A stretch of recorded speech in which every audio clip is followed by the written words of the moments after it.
ಮದರಖಂಡಿ ಸರ್ಕಾರಿ ಹಿರಿಯ ಪ್ರಾಥಮಿಕ ಶಾಲೆಯಲ್ಲಿ ವಿಜೃಂಭಣೆಯಿಂದ 80ನೇ ಸ್ವಾತಂತ್ರ್ಯ ದಿನಾಚರಣೆ. ಮದರಖಂಡಿ, ಆಗಸ್ಟ್ 15, 2026. ಮದರಖಂಡಿ ಗ್ರಾಮದ ಸರ್ಕಾರಿ ಹಿರಿಯ ಪ್ರಾಥಮಿಕ ಕನ್ನಡ ಶಾಲೆಯಲ್ಲಿ 80ನೇ ಸ್ವಾತಂತ್ರ್ಯ ದಿನಾಚರಣೆಯನ್ನು ಅತ್ಯಂತ ವಿಜೃಂಭಣೆಯಿಂದ ಹಾಗೂ ದೇಶಭಕ್ತಿ ಭಾವನೆಯೊಂದಿಗೆ ಆಚರಿಸಲಾಯಿತು. ಶಾಲಾ ಆವರಣದಲ್ಲಿ ನಡೆದ ಕಾರ್ಯಕ್ರಮದಲ್ಲಿ ದೇಶಭಕ್ತಿ ಗೀತೆಗಳು, ವಿದ್ಯಾರ್ಥಿಗಳ ಭಾಷಣಗಳು ಸೇರಿದಂತೆ ವಿವಿಧ ಕಾರ್ಯಕ್ರಮಗಳು ಗಮನ ಸೆಳೆದವು. ವಿದ್ಯಾರ್ಥಿಗಳು ದೇಶಭಕ್ತಿ ಗೀತೆಗಳನ್ನು ಹಾಡಿ ಸ್ವಾತಂತ್ರ್ಯ ಹೋರಾಟಗಾರರ ತ್ಯಾಗ ಹಾಗೂ ದೇಶದ ಮಹತ್ವದ ಕುರಿತು ಭಾಷಣ ಮಾಡಿದರು. ಕಾರ್ಯಕ್ರಮದಲ್ಲಿ ಎಸ್ಟಿಎಂಸಿ ಅಧ್ಯಕ್ಷರಾದ ಶ್ರೀ ಈರಪ್ಪ ಶ್ರೀಶೈಲ್ ಬಡಿಗೇರ್, ಉಪಾಧ್ಯಕ್ಷರಾದ ಶ್ರೀಮತಿ ಸುನಂದಾ ಶ್ರೀಶೈಲ ಕೊಟ್ರಿಯಾಗೋಳ ಹಾಗೂ ಎಸ್ಟಿಎಂಸಿ ಸದಸ್ಯರಾದ ಶ್ರೀ ಗಿರಮಲ್ಲಯ್ಯ ಶಿವಲಿಂಗಯ್ಯ ಪಟಪತಿ, ಶ್ರೀ ಚಂದ್ರಶೇಖರ್ ಹಣಮಂತಹಟ್ಟಿ, ಶ್ರೀ ಲಕ್ಕಪ್ಪ ರೇವಣ್ಣಪ್ಪ ಸಿದರಡ್ಡಿ, ಶ್ರೀ ರಮೇಶ್ ಸಂಗಪ್ಪ ಜಿಡ್ಡಿಮನಿ, ಶ್ರೀ ನೂರಹಮದ್ ಮನಸೊರಸಾಬ್ ಮುಲ್ಲಾ, ಶ್ರೀ ಪ್ರದೀಪ ಚಂದಪ್ಪ ಕಾಂಬಳೆ, ಶ್ರೀ ಮಹಾಂತೇಶ ಲಕ್ಕಪ್ಪ ಕಾಂಬಳೆ, ಶ್ರೀ ಬಸವರಾಜ ಸಾಬು ಕಾಂಬಳೆ, ಶ್ರೀಮತಿ ಬೌರವ್ವ ಯಮನಪ್ಪ ಮಾದರ್, ಶ್ರೀಮತಿ ದಾನಮ್ಮ ಉಮೇಶ ತೋಟಗಿ, ಶ್ರೀಮತಿ ಸುಜಾತಾ ಅಶೋಕ ಕಡಿವಾಲ, ಶ್ರೀಮತಿ ಮಾಯವ್ವ ಸಾತಪ್ಪ ಜೊಂಗನವರ, ಶ್ರೀಮತಿ ಶ್ರೀದೇವಿ ರಾಘವೇಂದ್ರ ಮುದರಡ್ಡಿ, ಶ್ರೀಮತಿ ಹೀನಾ ಬಾಬುಸಾಬ ಸನದಿ, ಶ್ರೀಮತಿ ಮಾದೇವಿ ರವಿ ಕಾಂಬಳೆ ಹಾಗೂ ಶ್ರೀಮತಿ ಗೀತಾ ಭೀಮಪ್ಪ ಮಾದರ್ ಉಪಸ್ಥಿತರಿದ್ದರು. ಶಾಲೆಯ ಶಿಕ್ಷಕರು, ಸಿಬ್ಬಂದಿ, ಊರಿನ ಹಿರಿಯರು ಹಾಗೂ ಮುದ್ದು ಮಕ್ಕಳು ಹೆಚ್ಚಿನ ಸಂಖ್ಯೆಯಲ್ಲಿ ಭಾಗವಹಿಸಿ ಸ್ವಾತಂತ್ರ್ಯ ದಿನಾಚರಣೆಗೆ ಮೆರುಗು ತಂದರು. ದೇಶದ ಏಕತೆ, ಅಖಂಡತೆ ಹಾಗೂ ಪ್ರಜಾಪ್ರಭುತ್ವದ ಮೌಲ್ಯಗಳನ್ನು ಎತ್ತಿಹಿಡಿಯುವ ಸಂಕಲ್ಪದೊಂದಿಗೆ ಕಾರ್ಯಕ್ರಮವನ್ನು ಸಂಭ್ರಮದಿಂದ ಆಚರಿಸಲಾಯಿತು. ಮದರಖಂಡಿ ಗ್ರಾಮದ ಸರ್ಕಾರಿ ಹಿರಿಯ ಪ್ರಾಥಮಿಕ ಕನ್ನಡ ಶಾಲೆಯಲ್ಲಿ ನಡೆದ 80ನೇ ಸ್ವಾತಂತ್ರ್ಯ ದಿನಾಚರಣೆ ದೇಶಭಕ್ತಿ ಮತ್ತು ಸಂಭ್ರಮದ ವಾತಾವರಣದಲ್ಲಿ ಯಶಸ್ವಿಯಾಗಿ ನೆರವೇರಿತು. ವರದಿ ಸಿದ್ಧಲಿಂಗ ಕಾಂಬಳೆ, ಮೂಕನಾಯಕ ವಿಶ್ವ ಟಿವಿ.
ನನ್ನ ದೇಶದ ಕೀರ್ತಿ ಪತಾಕೆ ಹಾರುತ್ತಿರಲಿ ಮೇಲಕ್ಕೆ ಮನುಜರೊಳ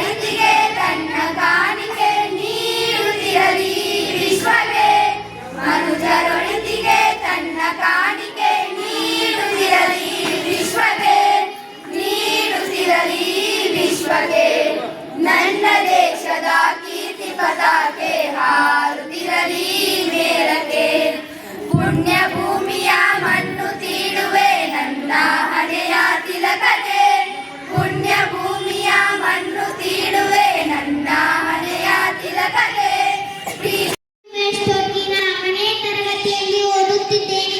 ನಾನು ಈಗ ಸಂಗೊಳ್ಳಿ ರಾಯಣ್ಣನ ಪಾತ್ರವನ್ನು ಮಾಡುತ್ತೇನೆ. ಏ ಕ್ಯಾತೆ, ಮುಚ್ಚು ಬಾಯಿ. ತಾಯಿಯ ಆಸ್ಥಾನಕ್ಕೆ ಬಂದು ತಾಯಿಗೆ ಎಚ್ಚರ ಮಾತಾಡುವಷ್ಟು ಸೊಕ್ಕೇನು ನನಗೆ? ಇಲ್ಲಿ ಕಟ್ಟಣೆ ಮಾಡುವ ಅಧಿಕಾರ ಇರುವುದು ನಿಮಗಲ್ಲ, ನಮಗೆ. ಜೈ ಹಿಂದ್, ಧನ್ಯವಾದಗಳು. ನಾಲ್ಕನೇ ತರಗತಿಯಲ್ಲಿ ಓದುತ್ತಿದ್ದೇನೆ. ನಾನು ಈಗ ಝಾನ್ಸಿ ರಾಣಿ ಲಕ್ಷ್ಮೀಬಾಯಿ ಪಾತ್ರವನ್ನು ಮಾಡುತ್ತೇನೆ. ಲಕ್ಷ್ಮೀಬಾಯಿ, ಈ ದೇಶ ನನ್ನ ಪ್ರಾಣ, ನನ್ನ ಮಾನ. ಇದು ನನ್ನ ಪುಣ್ಯ ಭೂಮಿ, ನನ್ನ ಕರ್ಮಭೂಮಿ. ಈ ಝಾನ್ಸಿ ರಾಣಿ ಈ ದೇಶವನ್ನು ಎಂದಿಗೂ ಬಿಟ್ಟುಕೊಡುವುದಿಲ್ಲ. ಫಲಾನುಭವಿಗಳೇ, ಅತಿಕ್ರಮವಾಗಿ ಚಿಕ್ಕ ಮಕ್ಕಳು ಹಾಗೂ ಮೈತ್ರಾಲಯ ಹಿಂಸೆ ಮಾಡುತ್ತೀರಾ? ಈ ರಾಜಭೂಮಿಯನ್ನು ಬಿಟ್ಟು ತೊಲಗಿ. ಇಲ್ಲದಿದ್ದರೆ ಈ ಝಾನ್ಸಿ ರಾಣಿ ರುದ್ರಾವತಾರವನ್ನು ತಾಳುತ್ತೇನೆ. ಹರ ಹರ ಮಹಾದೇವ, ಹರ ಹರ ಮಹಾದೇವ. ಪರಶುರಾಮ್ ಕಾಂಬ್ಳೆ. ನಾನು 4ನೇ ತರಗತಿಯಲ್ಲಿ ಓದುತ್ತಿದ್ದೇನೆ. ನಾನು ಈಗ ಚೆನ್ನಮ್ಮನ ಪಾತ್ರವನ್ನು ಮಾಡುತ್ತೇನೆ. ಕಪ್ಪ ಬೇಕೆ ಕಪ್ಪ, ನಿಮಗೇಕೆ ಕೊಡಬೇಕು ಕಪ್ಪ? ನೀವೇನು ಅಣ್ಣ ತಮ್ಮಂದಿರ, ಅಕ್ಕ ತಮ್ಮಂದಿರ, ನಿಮಗೇಕೆ ಕೊಡಬೇಕು ಕಪ್ಪ? ಮೋಡ ಮಳೆ ಸುರಿಸುತ್ತದೆ, ಭೂಮಿ ಬೆಳೆದಳುತ್ತದೆ, ನಿಮಗೇಕೆ ಕೊಡಬೇಕು ಕಪ್ಪ? ನೀವೇನು ನಮ್ಮವರಂತೆ ಉತ್ತೀರಾ ಬಿತ್ತೀರಾ, ದಣಿದವರಿಗೇನೆ ಅಂಬಲಿ ಕಾಯಿಸಿ ಕೊಡುತ್ತೀರಾ, ನಿಮಗೇಕೆ ಕೊಡಬೇಕು ಕಪ್ಪ? ಎಲೆ ಬ್ರಿಟಿಷ್ ಕೆಂಪು ಕುಟಿಗಳೇ, ಭಾರತವನ್ನು ಬಿಟ್ಟು ತೊಲಗಿ. ಕಿತ್ತೂರಿಗೆ ಜಯವಾಗಲಿ, ಕಿತ್ತೂರಿಗೆ ಜಯವಾಗಲಿ. ಧನ್ಯ. ಹರ ಹರ ಮಹಾದೇವ್. ನಾನು ಸಿದ್ಧಿಗಾರ್. ನಾನು 4ನೇ ತರಗತಿಯಲ್ಲಿ ಓದುತ್ತಿದ್ದೇನೆ. ನಾನು ಈಗ ಝಾನ್ಸಿ ರಾಣಿ ಲಕ್ಷ್ಮೀಬಾಯಿ ಪಾತ್ರವನ್ನು ಮಾಡುತ್ತೇನೆ. ನಾನು ಝಾನ್ಸಿ ರಾಣಿ ಲಕ್ಷ್ಮೀಬಾಯಿ. ಈ ದೇಶ ನನ್ನ ಪ್ರಾಣ, ನನ್ನ ಮಾನ. ಇದು ನನ್ನ ಪುಣ್ಯ ಭೂಮಿ, ನನ್ನ ಕರ್ಮ ಭೂಮಿ. ಈ ಝಾನ್ಸಿ ರಾಣಿ ಈ ದೇಶವನ್ನು ಎಂದಿಗೂ ಬಿಟ್ಟುಕೊಡುವುದಿಲ್ಲ. ಎಡೆಯ ಫಲಾನುಭವಿಗಳೇ, ಅತಿಕ್ರಮವಾಗಿ ಚಿಕ್ಕ ಮಕ್ಕಳು ಹಾಗೂ ಮೈಕರ ಮೇಲೆ ಹಿಂಸೆ ಮಾಡುತ್ತೀರಾ? ಈ ರಾಜ್ಯ ಭೂಮಿಯನ್ನು ಬಿಟ್ಟು ತೊಲಗಿ. ಇಲ್ಲದಿದ್ದರೆ ಈ ಝಾನ್ಸಿ ರಾಣಿ ರುದ್ರಾವತಾರವನ್ನು ತಾಳುವುದು. ಹರ ಹರ ಮಹಾದೇವ, ಹರ ಹರ. ಮಹಾಲಕ್ಷ್ಮಿ ಬಸವರಾಜ್ ಬಳ್ಳಾರಿ. ನಾನು 4ನೇ ತರಗತಿಯಲ್ಲಿ ಓದುತ್ತಿದ್ದೇನೆ. ನಾನು ಈಗ ಬೆಳವಡಿ ಮಲ್ಲಮ್ಮನ ಪಾತ್ರವನ್ನು ಮಾಡುತ್ತೇನೆ. ನಾನು ವೀರರಾಣಿ ಬೆಳವಡಿ ಮಲ್ಲಮ್ಮ. ಛತ್ರಪತಿ ಶಿವಾಜಿಯನ್ನೇ ನಡೆಸಿದಂತ ಮನೆಯಲ್ಲಿ ನಾನು. ಸೈನಿಕರೇ, ಶಿವಾಜಿಯ ಸೈನ್ಯ ಕೋಟೆ ಮುತ್ತಿಗೆ ಹಾಕುತ್ತಿದೆ. ಕೇಳಿ ಆಕ್ರಮಣಕ್ಕೆ ಸಿದ್ಧವಾಗಿರಿ. ಹರ ಹರ ಮಹಾದೇವ್, ಹರ ಹರ ಮಹಾದೇವ್. ಧನ್ಯವಾದಗಳು. ನಾನು 4ನೇ ತರಗತಿಯಲ್ಲಿ ಓದುತ್ತಿದ್ದೇನೆ. ನಾನು ಈಗ ಝಾನ್ಸಿ ರಾಣಿ ಲಕ್ಷ್ಮೀಬಾಯಿಯ ಪಾತ್ರವನ್ನು ಮಾಡುತ್ತೇನೆ. ನಾನು ಝಾನ್ಸಿ ರಾಣಿ ಲಕ್ಷ್ಮೀಬಾಯಿ. ಈ ದೇಶ ನನ್ನ ಪ್ರಾಣ, ನನ್ನ ಮಾನ. ಇದು ನನ್ನ ಪುಣ್ಯ ಭೂಮಿ, ನನ್ನ ಕರ್ಮ ಭೂಮಿ. ಈ ಝಾನ್ಸಿ ರಾಣಿ ಈ ದೇಶವನ್ನು ಎಂದಿಗೂ ಬಿಟ್ಟುಕೊಡುವುದಿಲ್ಲ. ಎಡೆಯ ಫಲಾನುಭವಿಗಳೇ, ಅತಿಕ್ರಮವಾಗಿ ಚಿಕ್ಕ ಮಕ್ಕಳು ಹಾಗೂ ಮೈತ್ರರನ್ನು ಹಿಂಸೆ ಮಾಡುತ್ತೀರಾ? ಈ ರಾಜ್ಯ ಭೂಮಿಯನ್ನು ಬಿಟ್ಟು ತೊಲಗಿ. ಇಲ್ಲದಿದ್ದರೆ ಈ ಝಾನ್ಸಿ ರಾಣಿ ರೌದ್ರಾವತಾರವನ್ನು ತಾಳುವುದು. ಹರ ಹರ ಮಹಾದೇವ, ಹರ ಹರ ಮಹಾದೇವ. ನಾನು 4ನೇ ತರಗತಿಯಲ್ಲಿ ಓದುತ್ತಿದ್ದೇನೆ. ನಾನು ಈಗ ಒಳಿಕೆ ಒಬ್ಬನ ಪಾತ್ರವನ್ನು ಮಾಡುತ್ತೇನೆ. ನಾನು ಕಾವಲುಗಾರನ ಹೆಂಡತಿ. ನಾನು ಒಳಿಕೆ ಒಬ್ಬವ್ವ. ಇದೇನು